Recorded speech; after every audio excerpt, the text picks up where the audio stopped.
hello friend welcome back my channel so आज आपनालोকৰ ওচৰলৈ এটি গুৰুত্বপূৰ্ণ বিষয় এটা লৈ ভিডিও লৈ আনিছো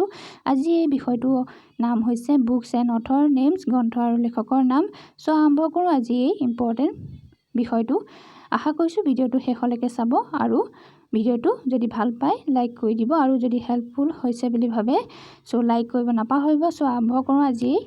ভিডিওটো ফাৰ্স্ট কোৱেশ্চন সো কোৱেশ্চন মানটো চাও দৃষ্টিৰূপা গ্ৰন্থখন কোনে ৰচনা কৰিছিল উত্তৰ হৈছে লক্ষ্মীনন্দন বৰা কোৱেশ্চন 2 মনুমতি উপন্যাসখন কোনে ৰচনা কৰিছিল উত্তৰ হৈছে ৰজনীকান্ত বৰদলৈ কোৱেশ্চন 3 দূৰবীন নামৰ গ্ৰন্থখন কোনে ৰচনা কৰিছিল উত্তৰ হ'ব বেণুধৰ শৰ্মা কোৱেশ্চন 4 কায়কল্প নামৰ উপন্যাসখন কোনে ৰচনা কৰিছিল উত্তৰ হৈছে লক্ষ্মীনন্দন বৰা Question 5 কাঠনি বাৰী ঘাট নামৰ গ্ৰন্থখন কোনে ৰচনা কৰিছিল উত্তৰ হৈছে মহিম বৰা Question 6 হেৰৱা দিগন্তৰ মায়া নামৰ উপন্যাসখন কোনে ৰচনা কৰিছিল উত্তৰ হৈছে মহিম বৰা Question 7 এটি দুটি 11টি তৰা নামৰ গ্ৰন্থখন কোনে ৰচনা কৰিছিল উত্তৰ হৈছে নৱকান্ত বৰুৱা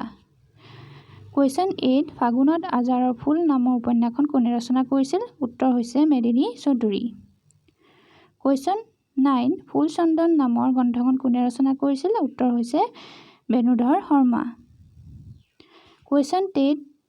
আতংকৰ শেষত নামৰ উপন্যাসখন কোনে ৰচনা কৰিছিল উত্তৰ হৈছে ডক্টৰ ভবেন্দ্ৰনাথ শইকীয়া Question 11 শিক্ষাৰ কপনি নামৰ উপন্যাসখন কোনে ৰচনা কৰিছিল উত্তৰ হৈছে কুমাৰ কিশোৰ Question 12 যুগদেৱতা নামৰ গ্ৰন্থখন কোনে ৰচনা কৰিছিল উত্তৰ হৈছে নলিনীবালা দেৱী Question 13 অন্যান্য পান্তৰ নামৰ গ্ৰন্থখন কোনে ৰচনা কৰিছিল উত্তৰ হৈছে মেদিনী চৌধুৰী Question 14 উপকণ্ঠ নামৰ গ্ৰন্থখন কোনে ৰচনা কৰিছিল উত্তৰ হৈছে ডক্টৰ ভবেন্দ্ৰনাথ শইকীয়া Question 15 আধাৰশিলা নামৰ উপন্যাসখন কোনে ৰচনা কৰিছিল উত্তৰ হৈছে সৈয়দ আব্দুল মালিক Question 16 উমলা ঘৰৰ ধূলি নামৰ উপন্যাসখন কোনে ৰচনা কৰিছিল সৈয়দ আব্দুল মালিক উত্তৰ হ'ব সৈয়দ আব্দুল মালিক Question 17 পোহৰ বিচাৰি নামৰ উপন্যাসখন কোনে ৰচনা কৰিছিল উত্তৰ হৈছে যোগেশ দাস Question 18 স্মৃতিৰ দান নামৰ উপন্যাসখন কোনে ৰচনা কৰিছিল উত্তৰ হৈছে কুমাৰ কিশোৰ Question 92 চাও ইন্দ্ৰধনু নামৰ কাব্য সংকলনখন কোনে ৰচনা কৰিছিল উত্তৰ হৈছে ডিম্বেশ্বৰ নেও Question 20 সোণোৱালী সূতাৰে বন্ধা নামৰ উপন্যাসখন কোনে ৰচনা কৰিছিল উত্তৰ হৈছে সৈয়দ আব্দুল মালিক সো আজি গুটেকিটা কোৱেশ্চন ইয়াতে সমাপ্ত হৈছে আশা কৰিছো ভিডিওটো চাই আপোনালোকে ভাল পাইছে আৰু এনে ধৰণৰ